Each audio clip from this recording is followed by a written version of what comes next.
जब हम इस प्रकार साइकिक व्यक्तियों के विषय में सुनते हैं और आत्माएं संदेश देने की कोशिश करती हैं, इस विषय में सुनते हैं, तो एक सवाल जो हमारे मन में पैदा होता है कि यह आत्माएं कभी भी कोई ठोस, कोई जिससे कुछ बड़ा बेनिफिट हासिल होता हो, स्पष्ट संदेश क्यों नहीं देती। ये हमेशा सिंबॉलिक रूप में, टुकड़ों में और छोटे मामलों से जुड़े हुए संदेश क्यों देती हैं। उदाहरण के तौर पे जैसे किसी व्यक्ति की हत्या हो जाती है, तो वो यदि संदेश देने की कोशिश कर रहा है, वो यदि स्वप्न में आ रहा है, तो वो क्लियरली क्यों नहीं बोलता कि मेरे इस व्यक्ति ने इस प्रकार से कत्ल किया है, तो बात स्पष्ट हो जाए। ये हमेशा बहुत छोटी और साधारण चीजों से जुड़ी हुई चीजें, बातें, उन्हीं को क्यों स्पष्ट करती हैं आत्माएं। यहाँ पर हमें ये चीज समझनी होगी कि हमारी मदद के लिए, जो कि सुनने में ये बात अधिकतर लोग ये कहते हैं कि ये मदद हमें महसूस क्यों नहीं होती, लेकिन हमारी मदद के लिए हमारे वरिष्ठ मार्गदर्शक, हमारे कनिष्ठ मार्गदर्शक और हमारे जो स्वर्गीय प्रियजन हैं वो प्रयासरत होते हैं। वो हमें मन के थ्रू वो संदेश देने की कोशिश करते हैं, लेकिन ये प्रक्रिया मन के थ्रू ही होगी या स्वप्न के थ्रू होगी, या आप अचानक से आपके मन में कोई ख्याल आएगा, इसके थ्रू होगी, कोई आइडिया आएगा, इसके थ्रू होगी। ये एक चमत्कारिक रूप से स्पष्ट आपको आके बोल दे, ये किसी विरले केस में होता है। एक आध केस मैंने ऐसा सुना है जिसमें चमत्कारिक रूप से स्पष्ट संदेश भी लिए गए हैं, लेकिन जिस व्यक्ति ने वो संदेश लिए थे, क्योंकि मेरे पास ऐसे ही एक कमेंट आया था जिसका जिक्र मैं फिर कभी किसी वीडियो में करूंगी, उस व्यक्ति ने क्लियरली एक संदेश लिया था अपने मार्गदर्शक से और वो उसने कमेंट में लिखा था, लेकिन वो खुद उस संदेश को समझ नहीं पाया था, इतना क्लियर होने के बावजूद भी। तो ये इसीलिए होता है क्योंकि बेशक से वो आत्माएं जो आत्मा लोक में है वो भविष्य देख सकती हैं। हमारे मार्गदर्शक हमारी भविष्य के घटना चक्रों को जानते हैं, सब कुछ सही है, लेकिन वो यदि हमें बताते हैं तो कर्म की थ्योरी को वो फेल करते हैं। हमारी जो आत्मा का प्रोसेस है सीखने का, उसे वो फेल होता है। ये ऐसा है जैसे पेपर होने से पहले बच्चों को चाहे 2 ही क्वेश्चन बताए जाए, लेकिन अगर वो 2 क्वेश्चन भी 10 में से 2 क्वेश्चन भी बता दिए जाएंगे क्लियरली कि ये तुम्हारे टेस्ट में आने वाला है, तो बच्चे की पढ़ाई इससे इफेक्ट होगी। फिर बच्चा उस चैप्टर के सिर्फ वो 2 क्वेश्चन करके पीछे हट जाएगा, वो पूरा चैप्टर नहीं सीखेगा।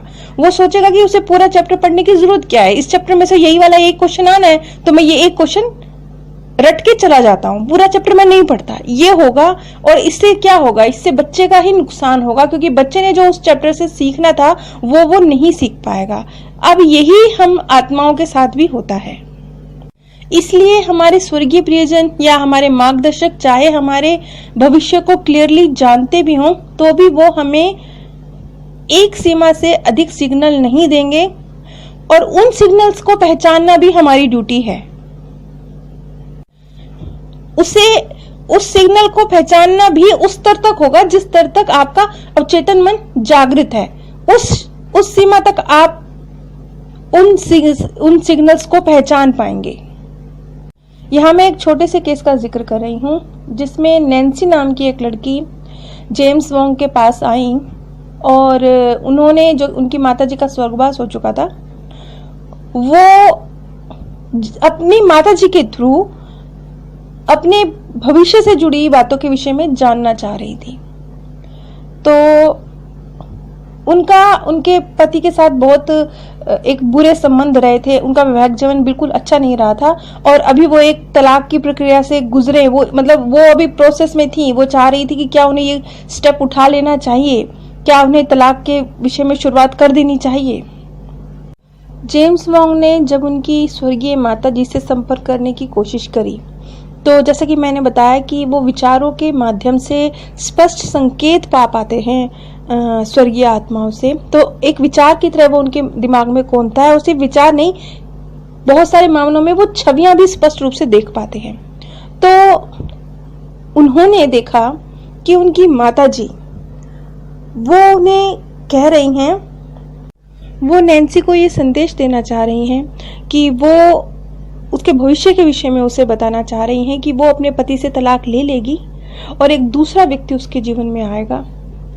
जब नैन्सी ने ये जानना चाहा कि वो दूसरा व्यक्ति कैसा दिखता होगा और वो कब उसके जीवन में आएगा, तो वहां से स्पष्ट जवाब आया कि वो इस विषय में नहीं बता सकते हैं। वो इस विषय की जानकारी रखती हैं, लेकिन वो उन्हें बताने की इजाजत नहीं है, क्योंकि ये नैन्सी की अपनी एक प्रक्रिया थी, कुछ सीखने की प्रक्रिया। वो कुछ फैसले लेगी, उस प्रक्रिया से कुछ सीखेगी, उसके बाद उसकी मुलाकात उस व्यक्ति से होगी।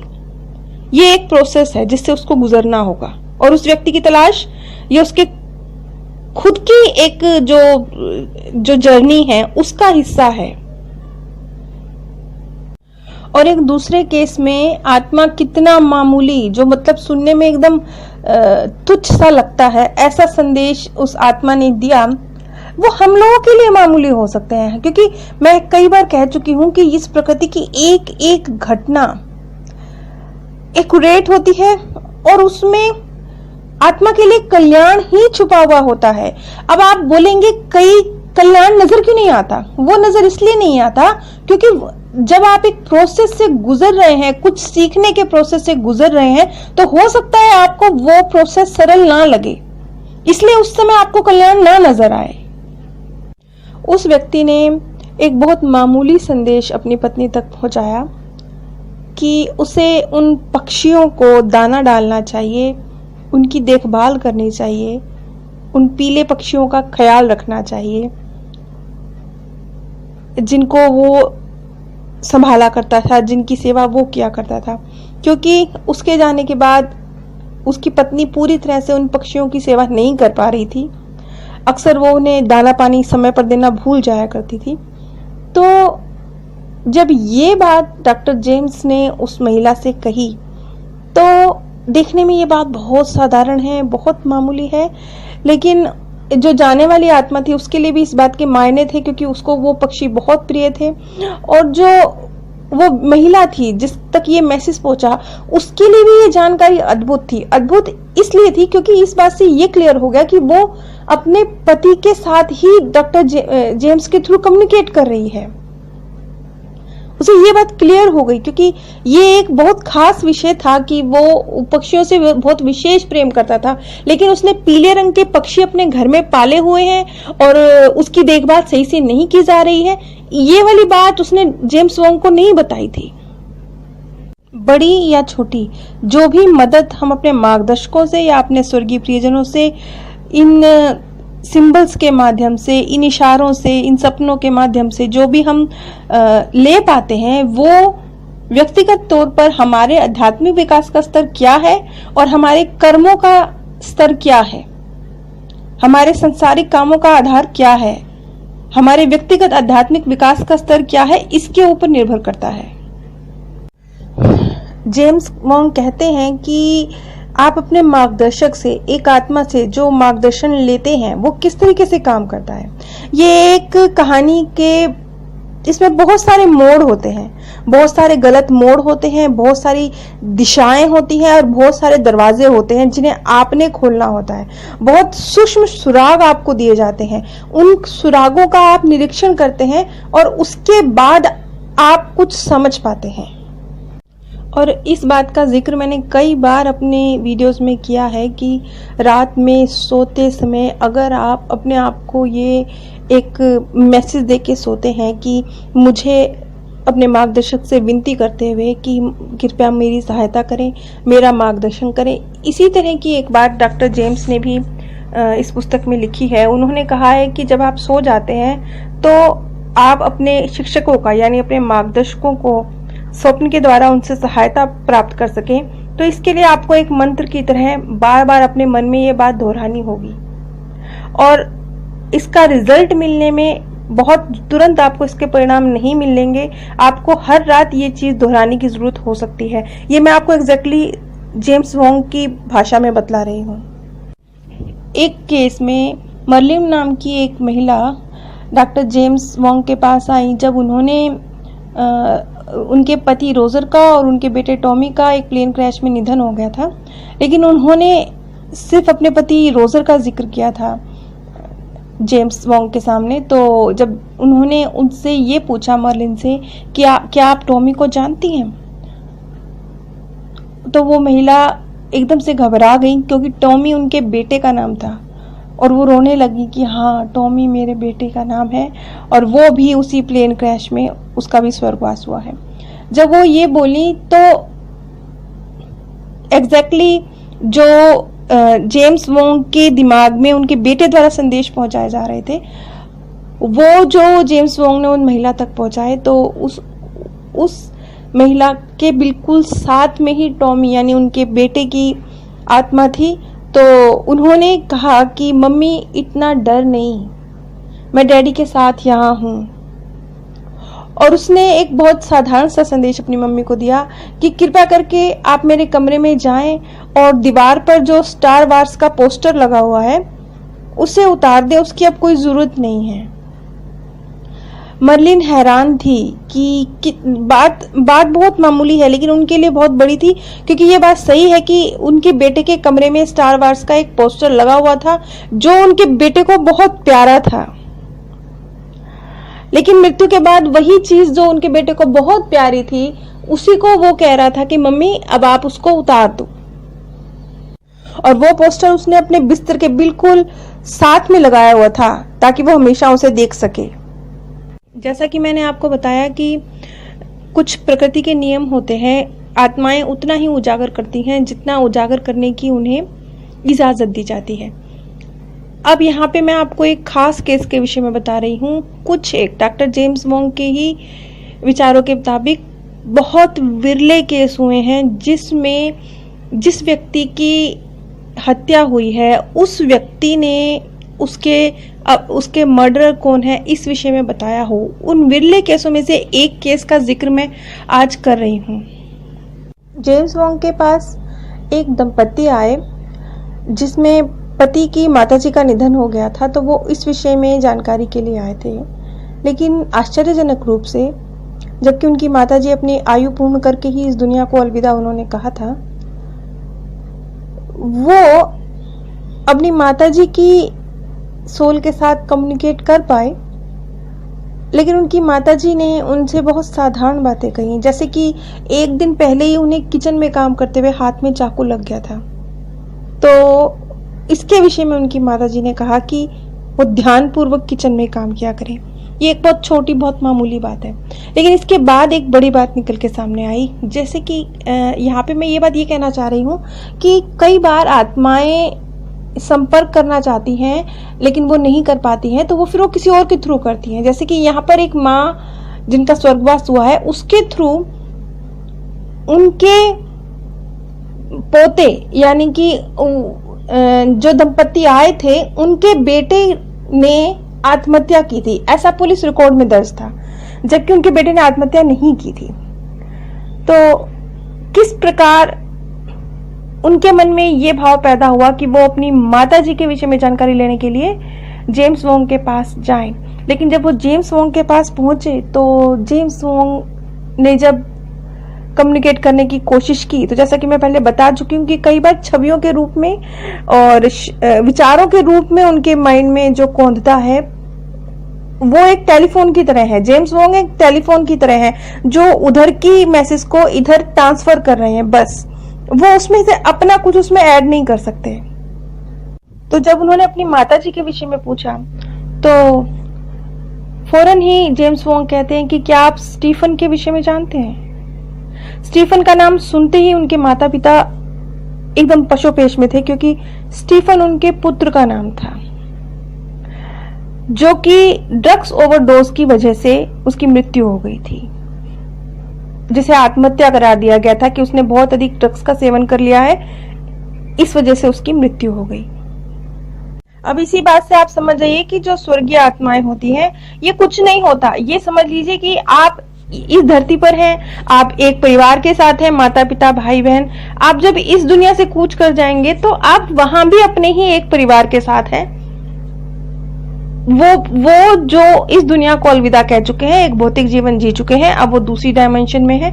आपका सिर्फ परिवार बदला है, आप जीवित हैं। स्टीफन की मृत्यु को लगभग 2 साल हो चुका था, एग्जैक्टली 1 साल 10 महीने गुजर चुके थे। तो जब जेम्स वोंग ने स्टीफन के विषय में कहा तो उन्हें कुछ छवियां दिखाई दी और फिर जेम्स वोंग ने आगे बोलना शुरू किया कि क्या आप रोनी के विषय में जानते हैं? रोनी उनके स्वर्गीय पुत्र स्टीफन का दोस्त था, जो कि एक तरह से ड्रग डीलर था। वो स्टीफन बहुत अधिक ड्रग्स लिया करता था और रोनी उसे ड्रग्स प्रोवाइड कराया करता था, और इसी वजह से यही उनकी मृत्यु का कारण भी था, क्योंकि रोनी के ऊपर स्टीफन का बहुत सारा कर्जा था। स्टीफन ने बहुत सारा पैसा चुकाना था रोनी का। जेम्स वोंग के माइंड में बार बार एक सोने का ब्रेसलेट कौंध रहा था। उन्होंने उन दंपत्ति से सोने के उस ब्रेसलेट के विषय में बताया तो स्टीफन के माता पिता ने यह बात मानी कि उनके पुत्र के पास एक सोने का ब्रेसलेट था, जो कि उसकी मृत्यु के बाद उन्हें कहीं नहीं मिला। पुलिस रिकॉर्ड में यह दर्ज था कि स्टीफन ने बहुत अधिक मात्रा में ड्रग्स का सेवन किया हुआ था और उसी नशे की हालत में उसने अपने आप को गोली मार ली। लेकिन स्टीफन ने स्पष्ट रूप से जेम्स वोंग के माइंड तक कुछ छवियां पहुंचाई, जिसमें उसने उस पिस्तौल का, उस छोटी पिस्तौल को, उसकी छवि भी क्लियर करी। और सिर्फ उसकी छवि नहीं, वो किस स्थान पर है। वो एक गैराज जैसा स्थान है और वहां एक ड्रॉर है जिसमें वो छोटी पिस्तौल रखी है। इस चीज का भी जिक्र उसने किया जिसके द्वारा उसका मर्डर हुआ, क्योंकि पुलिस रिकॉर्ड में तो ये चीज आत्महत्या के रूप में दर्ज थी। जेम्स वोंग एकदम साफ छवि के रूप में देख पा रहे थे कि एक गैराज है जिसका दरवाजा सफेद रंग का है। वो गैराज ईंटों से बना हुआ है, उसमें 3 खिड़कियां हैं। एक खिड़की बाईं ओर खुलती है, 2 खिड़कियां दाईं ओर खुलती हैं। वो बिल्कुल स्पष्ट रूप से उस गैराज के दृश्य को देख पाए। इतना स्पष्ट संदेश भेज पाना भी हर आत्मा के लिए संभव नहीं होता। और यहाँ एक और बात जेम्स वोंग थोड़ा अस्पष्ट रूप से बताते हैं कि स्टीफन उन्हें उनकी बहन शेरी के विषय में भी छवियां भेज रहा था। शायद वो शेरी की संतान के रूप में दोबारा जन्म लेगा, लेकिन ये बात अस्पष्ट रूप से ही कही गई है, क्योंकि इस विषय में फिर आगे जेम्स वोंग कहते हैं कि इसके बाद उनके माता पिता से कोई कम्युनिकेट भी नहीं हुआ। उन्हें नहीं पता कि उनकी बहन के घर कोई संतान हुई या नहीं। जिस विषय में मैं आपको जानकारी दे रही हूं, अगर आप इन घटनाओं के विषय में डिटेल में पढ़ना चाहते हैं तो नीचे टॉकिंग टू हेवन पुस्तक का मैंने लिंक दिया हुआ है, जो कि जेम्स वोंग द्वारा लिखी गई है। आप उसके माध्यम से डिटेल में इन घटनाओं के विषय में समझ सकते हैं। इसी के साथ मैं आपसे एक बात और कहना चाहूंगी कि आप लोगों के बेहतरीन अनुभव मेरे पास व्हाट्सएप के माध्यम से पहुंच रहे हैं, जो कि बहुत सारे सवालों के उत्तर मुझे दे रहे हैं। बहुत सारी ऐसी बातें हैं जिनको लेके मैं खुद अस्पष्ट थी, वो मेरे सामने खुलती जा रही हैं। मैं उसके लिए आप सभी की बहुत बहुत आभारी हूँ। लेकिन मैं इसके साथ साथ एक बात और कहना चाहूंगी कि जब आप लोग मुझे व्हाट्सएप मैसेज भेजते हैं तो वो जानकारी जो कि अमूल्य है वो सिर्फ मुझ तक रहती है, लेकिन जब आप YouTube पे कोई कमेंट लिखते हैं तो वो जानकारी सिर्फ एक व्यक्ति तक ना रहकर अनेकों व्यक्तियों तक पहुंचती है। और ये भी एक बहुत ऊंचे दर्जे का शुभ कर्म ही है। हम लोग कितने तरह से पुण्य कर्मों को इकट्ठा करने की कोशिश करते हैं, कभी मंदिरों में जाकर, कभी तीर्थ यात्राओं पर जाकर, लेकिन जब आप किसी के मन तक सुकून पहुंचा पाते हैं, किसी को सही दिशा में गाइड कर पाते हैं, तो इससे बड़ा पुण्य कर्म कोई नहीं है। आप लोगों को जो इतने सुंदर अनुभव हुए हैं, यदि आप कमेंट के माध्यम से अपने उन अनुभवों को हम सबके साथ शेयर करेंगे तो ये जानकारी हम सभी आत्माओं तक पहुंच पाएगी, जो कि यदि आप व्हाट्सएप के माध्यम से करते हैं तो वो सिर्फ मुझ तक पहुंचती है। इसलिए यदि आप लोगों को भी ऐसे कुछ अनुभव रहे हैं तो कृपया कमेंट्स के माध्यम से ज़रूर शेयर करें, क्योंकि अगर आप लोग मुझे कमेंट करते हैं तो मुझे बहुत व्यक्तिगत तौर पे मेरे लिए वो बहुत शुभ रहते हैं। मेरे लिए बहुत सारी गुत्थियां सुलझाने का कार्य करते हैं। लेकिन अगर ये कल्याण सबका हो सके, क्योंकि बहुत सारे लोग हैं जो इस ज्ञान की सत्यता पर संदेह करते हैं और कितना सत्य है कितना असत्य है उसे नहीं समझ पाते हैं। तो जब हम अपने जो एक्सपीरियंस, इतने सुंदर सुंदर एक्सपीरियंस आप लोगों के हैं, वो आप सभी के साथ शेयर करेंगे तो बहुत सारे लोग हैं जिन्हें उनके सवालों के उत्तर मिल पाएंगे। आप सभी पर परमात्म सौंदर्य, प्रेम और आनंद सदैव बरसता रहे। आप सभी दिव्य परम धाम में स्थान प्राप्त करें। आप सभी पर परमात्म सौंदर्य, प्रेम और आनंद सदैव बरसता रहे। आप सभी दिव्य परम धाम में स्थान प्राप्त करें। जब हम इस प्रकार साइकिक व्यक्तियों के